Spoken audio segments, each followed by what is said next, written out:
Vote চুরি করে কেউ ক্ষমতায় টিকে থাকতে পারে না বলে মন্তব্য করেছেন প্রধানমন্ত্রী শেখ হাসিনা। ভোট চুরি হয় ৯৬ সালের ১৫ই ফেব্রুয়ারিতে। নির্বাচনে খালেদা জিয়া ভোট চুরি করে ক্ষমতায় থাকার চেষ্টা করে। মাত্র ২২% ভোট পড়েছিল সেখানে। কোনো প্রতিপক্ষ ছিল না।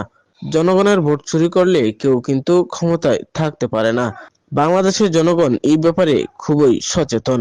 এমনই মন্তব্য করেছেন মাননীয় প্রধানমন্ত্রী শেখ হাসিনা।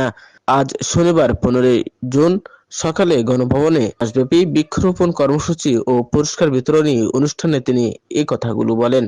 শাহরিন সিয়াম, দৈনিক স্বদেশ বিচিত্রা, ঢাকা। আমরা দেখি যেখানে সেখানে একটা ব্যবসায় নিয়ে একটা জমি কেনে আর একটা ইন্ডাস্ট্রি করে, আমার কৃষি জমি নষ্ট করে দেয়। আমাদের কাছে হচ্ছে আমাদের ৩ ফসলি জমি কোনো মতেই সেটা নষ্ট করা যাবে না। সেখানে সেখানে কেউ কোনো ইন্ডাস্ট্রি করতে পারবে না। যত্র যাতে এভাবে জমি নষ্ট করে শিল্পায়ন করতে না পারে সেজন্য আমরা বিশেষ অর্থনৈতিক অঞ্চল